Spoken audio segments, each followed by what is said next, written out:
YouTube. How's everybody doing? I told you I was going to keep everyone up to speed on what's going on this week.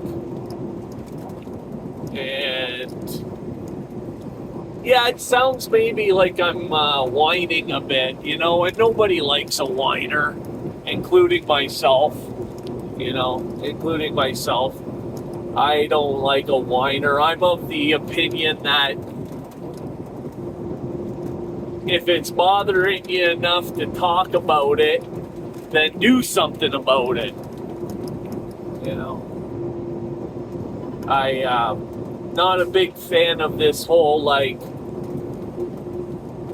tell everybody how unhappy you are and continue to do the same thing. I think most of us are that way. And then there are some of us out here that will continue to make excuses for why things continue to be the same, and why this company's screwed me over, why that company screwed me over, why I continue to get the short end of the stick, and on and on and on and on, and never take accountability or take an introspective look into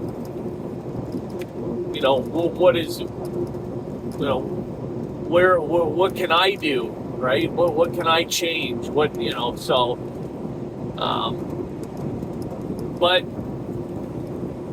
I'm not trying to make it sound like I'm so hard done by, and that I guess where I'm coming from is a place of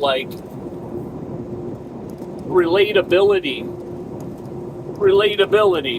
I hear and watch videos all day, every day for the last few years now, at least 2 years now, and most of which are very negative, most of which are,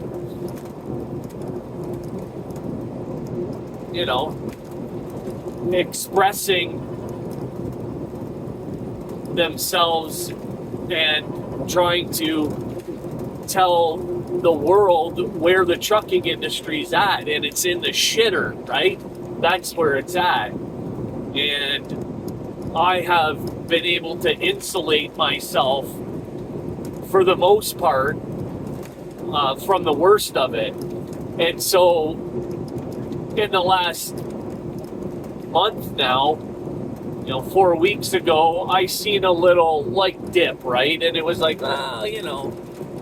and the second week it happened, there was a little bit more of a dip, and not enough to get all excited and start pushing panic buttons and picking up the phone and nothing like that, but just a very a slight noticeable difference.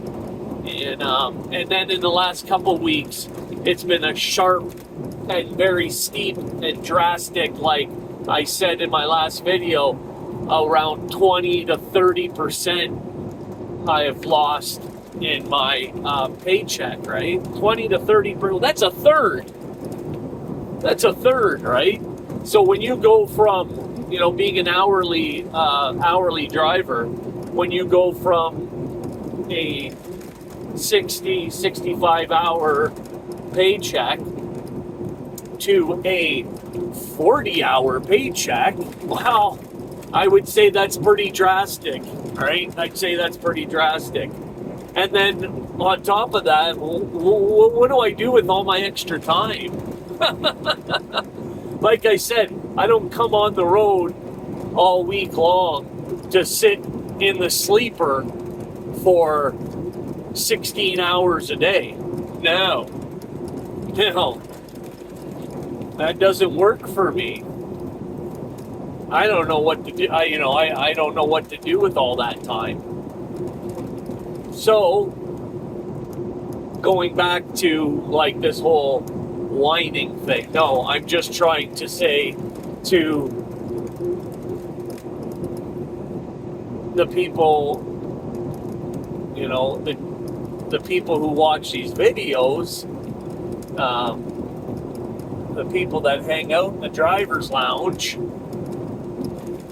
listen, I'm not insulated from it. I'm not immune to it. I mean, I'm going through it. So let's go through it together, and let's share our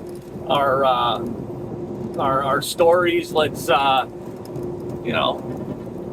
and I think there's a little bit of comfort knowing that, at least for me, there is comfort knowing that I'm not the only one. Right? Or my company is not the only company, and I know that they're not, right? But there's been a couple people that have been very honest and very candid, and I appreciate that, because it's not easy to share with the world when things are, at least it's not for me. It's not natural for me to come on here and be like, poor me, and look at how terrible things are. I have a real difficult time with that. Some people, it comes natural to them, right? I mean, if they're not talking about something negative, like, the chances are they're not speaking. I find that to be true in most cases these days. On the internet, that is, right? On the internet. On the YouTubes.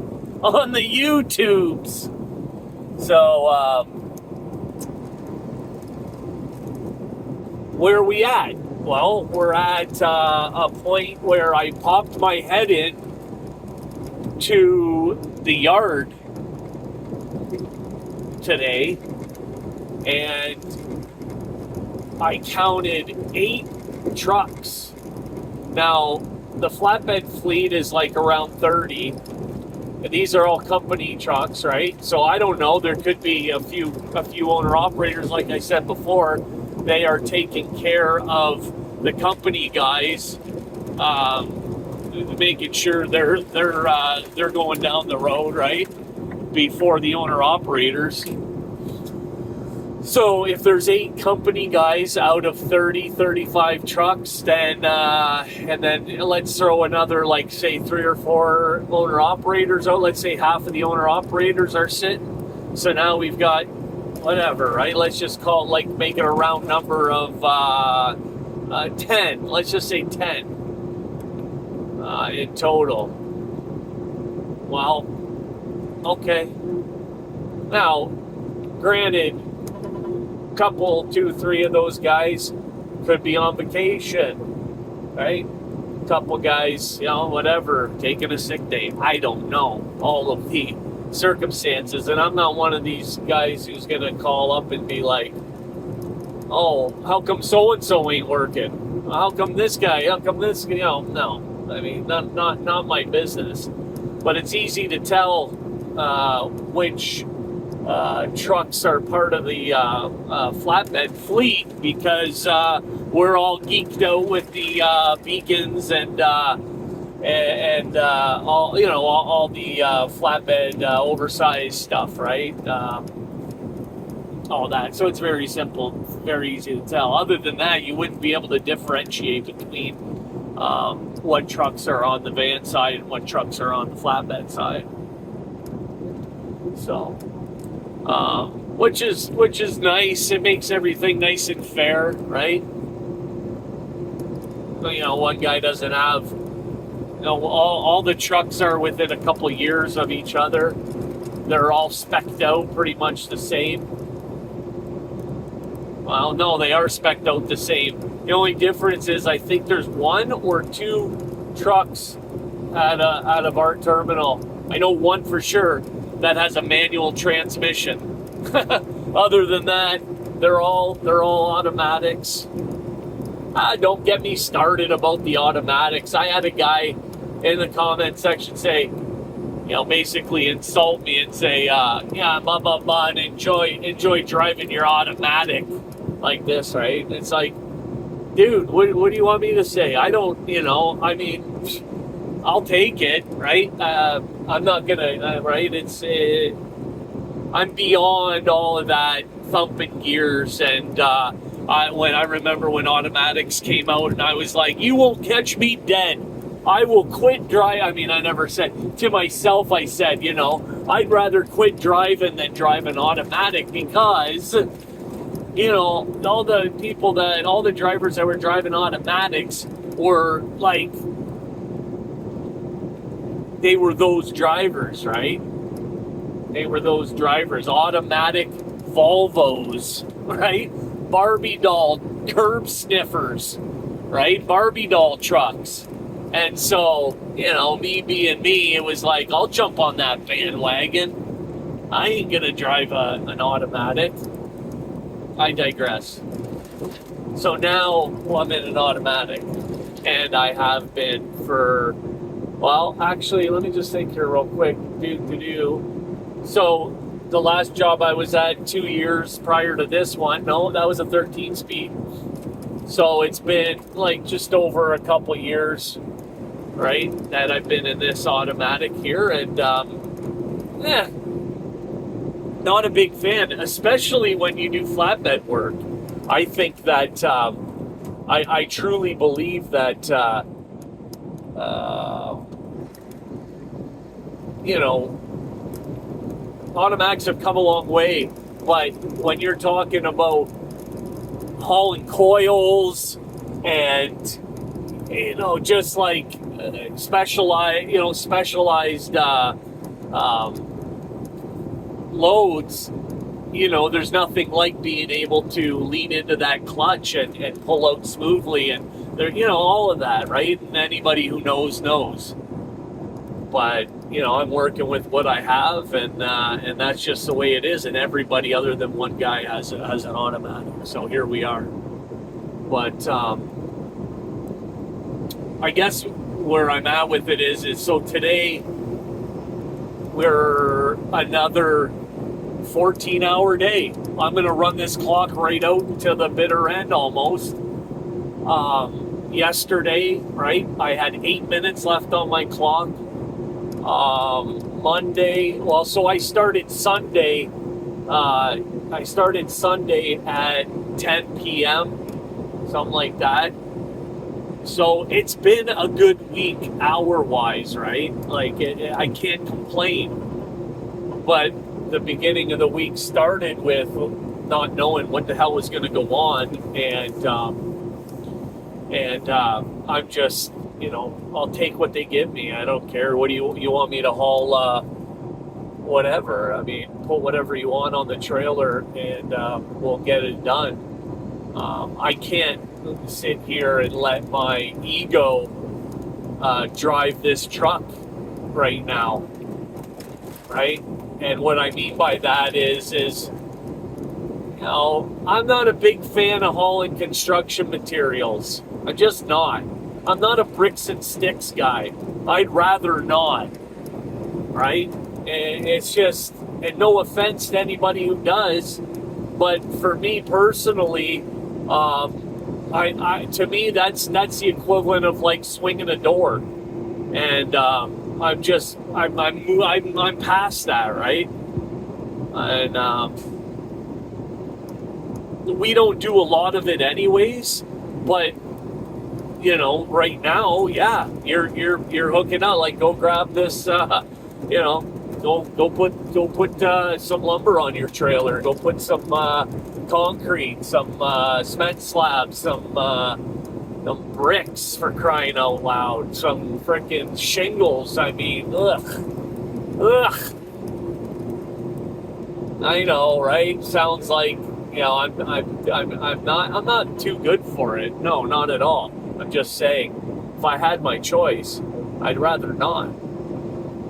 I'd rather load suicide coils. I'd rather haul suicide, you know, 55, 60,000 pound suicide coil all day, every week, rather than like bricks and sticks. You know what I mean? It just, where's the challenge in it? You know? And so that's where I'm at with that. But here we are. So, you know, we'll roll into Thursday tomorrow. It really is my perception is my reality. What I mean by that is it's how I choose to look at things, right? I'm not going to dismiss the obvious, but I'm also not going to focus on the negative.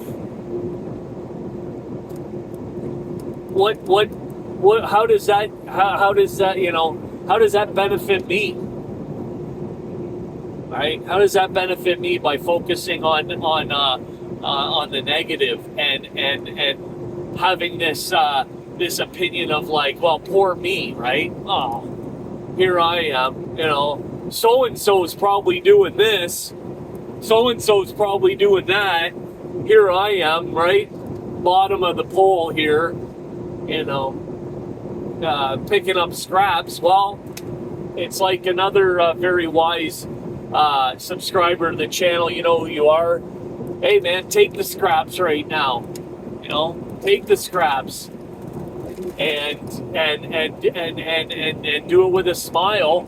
And at the end, when all this, because it will turn around, right? They will remember that, like, I didn't give them a hard time, and I am just doing whatever needs to be done to keep this truck moving, right? So I appreciate your guys' support. I really do. I look forward to reading your comments after every video, and please keep the comments coming, and good, bad, ugly, indifferent. I've said it before. That's why I make these videos, and we'll catch you on the next one. Driver's Lounge over and out.